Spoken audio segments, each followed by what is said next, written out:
Hey, over there, you, right there, guy. Camera. Welcome to the Backlog. We're two brothers who have a big old collection of games, and we're going to sit here and we're going to talk about them. Every game we've ever bought, we've put into an Excel spreadsheet so that we know what games we have. And today, we're going to pick one at random and talk about it, regardless of whether or not we've played it. Today, we're here at the Video Game Trading Post in Long Island. Yes, the best retro gaming store on the island. If you ever find yourself in Nassau County and need a retro game or retro accessory, come down to Video Game Trading Post and buy things. Boop.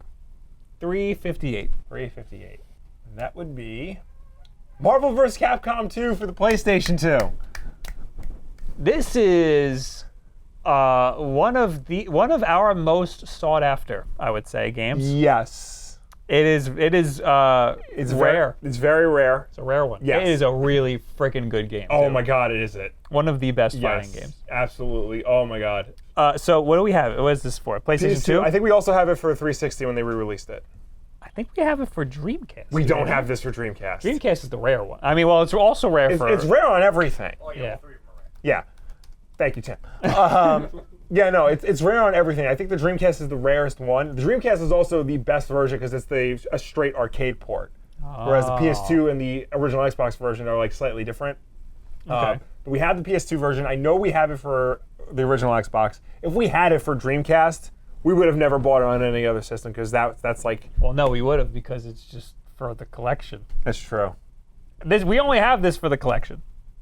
Except for Xbox. I got an Xbox 360. Yeah, so you can play So it. I could just legitimately play it. Yeah. But this we have for the collection. Yeah. And we have a very good copy. Yes. Yes, we do. It is rightfully so. Yeah. How sought after it is, though. It's just so good. Like you don't play like fighting games like this anymore that are just so over the top and creative and chaotic and fast. The art is incredible. The art is amazing. The soundtrack is amazing. Gonna take you for a ride. It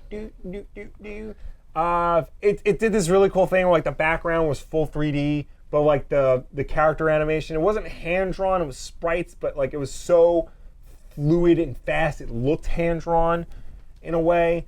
It's also one of the first times that we got to see a lot of these characters interact with each other. Yes. We got comic book and video game characters just tossed together. And some obscure ones. Yeah. War Machine was in it. Yeah. Nobody played as War Nobody Machine. played as War Played Machine. Iron Man. Yeah, Omega Red. Yeah. Psylocke. Like, what are those people doing here? I mean, but a lot of those characters like became, synonymous with this game. Like Psylocke, a lot of people, associate with Marvel vs. Capcom 2. Iron Man, even before the movie came out. So like a lot of people associate Iron Man with this game. Even War Machine. Where would you have ever seen War Machine before this? Yeah. There's a color variant of Captain America where he's like slightly green. Like that's like everybody's into that color variant. Even so much so they put that in like every subsequent MVC game. I think most of the Capcom characters are synonymous with this game because they're really obscure. Like BB Hood. Yeah. Stuff like that. What else is in there? Tron Bonne in this one. Yeah, Tron Bonne, she had her own game, but Yeah. that nobody played because it was Japanese only. No, it's... No? Yeah, it came out here... Extremely rare. Thank you. That's why. It's extremely rare. But yeah, then you had characters like Shumagarath is definitely only known from this game. Yeah. Strider's in it. Strider is in it, yeah, and that was when like his series was like... Morrigan, I remember her because of her bops. Yeah, she had nice bops. But yeah, this I didn't say nice. I think they're nice. They're nice. Yeah, this is when Strider series was dormant. This one little-known character called Chun-Li. Yeah. Yep. Chun-Li, Ryu. It had a lot of great characters. Yeah. That's most of the reason why you would play it. I know there are a lot of like super serious fighting game people who think this game is broken. Really? And like is like unplayable. Yeah, because like Iron Man is like really super powerful. That one cannon blast you have like can decimate you. Is Cable in, Cable is in this game. He's too powerful. Magneto's too powerful. You pick 3 characters. So I always had to have Iron Man on mine because you do the special move, and you got to have that giant cannon blast thing on your side because it takes up the whole screen. It just blasts everybody away. Who was my team? It was I liked playing as Spider-Man, but he's not that good. Yeah. Venom's pretty good. I always had Iron Man, probably Venom.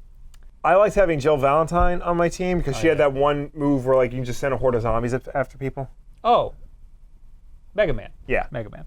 It was always Venom, Iron Man, Mega Man. Yeah. That was my team. But yeah, so like it doesn't control as well as like Street Fighter 2 or whatever. But you know, that's not the point of this game necessarily. The point of this game was just to have fun. I think it controlled very well. I mean, it did, but like because the thing is like Street Fighter 2 and like Virtua Fighter and like Tekken and games like that, they're very technical. They're much more like a game of chess.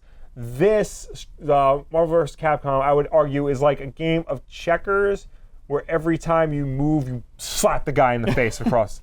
Because it's just insane and chaotic, and you know it's good for it. It's interesting for it. Part of what made it chaotic was being able to have your backup characters come out and like just slap them and like go back, or you do the special moves. Yeah. I would say like the one problem I have with this game is that there's no easy way to like swap between your characters. No, you had to cycle through them kind of. Yeah, and so like but like honestly, if they did that, it probably wouldn't be Marvel vs. Capcom. Well, no, I think you hit L to get one of them and R to get the other one. Do you? Or you hold it? I think it's L1 and R2. Like L1 and L2, you could switch out because I think it's similar to fighters. Yeah, Okay. but it is confusing. Yeah.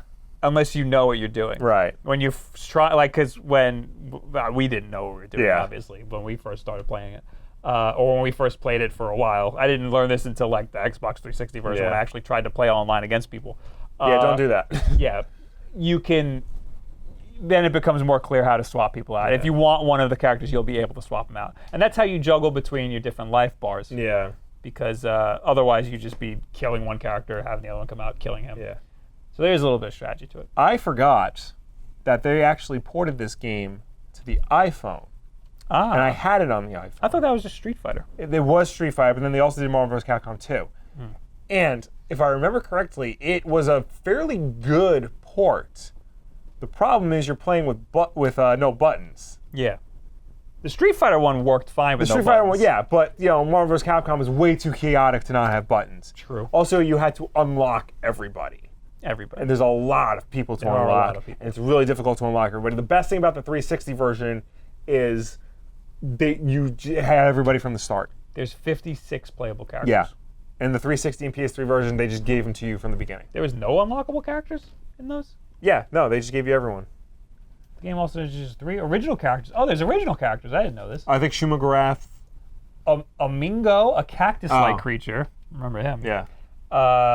Ruby Heart, a French air pirate, and Sun, a bow-wielding monkey girl. Oh, I remember her. And granddaughter of the protagonist from the 1984 Capcom arcade game Sun. Oh, that's funny. All right, click on Shuma Gorath and tell me where she's from, because I keep saying that. Just because I like the name. Shuma Gorath. Well, let me read this too. In most versions of Marvel vs. Capcom 2, 24 characters are available from the start, while the remaining 32 characters must be unlocked using experience points. Oh, the giant tentacle thing with the eyeball. Yeah. I know. I remember the character. Was a bitch and I forgot it was from Doctor Strange. Yeah, I remember this. So, okay. Here's this guy. Whee! Got a bug. Yeah.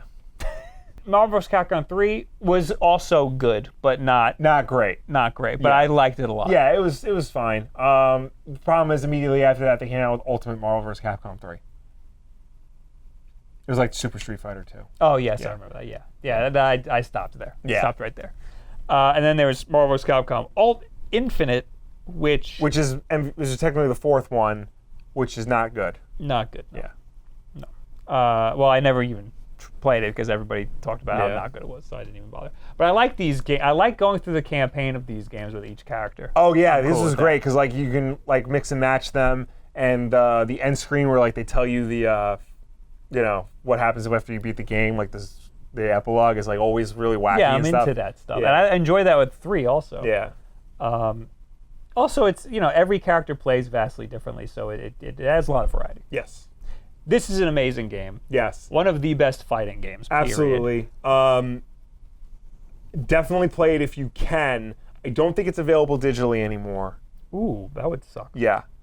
And you, like, if you find it in a store, expect to pay a lot of money for it. Yeah.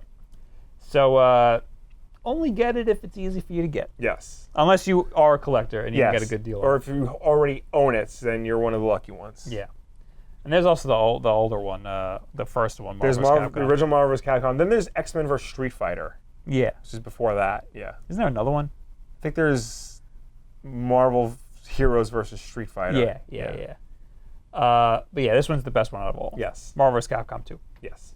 What do you guys think about Marvel vs. Capcom 2? Have you played it? Did you enjoy it? Of course you did. Let us know down below or anywhere on the internet. Thank you guys for being here. Thank you for watching. And we'll see you later. Goodbye. Bye.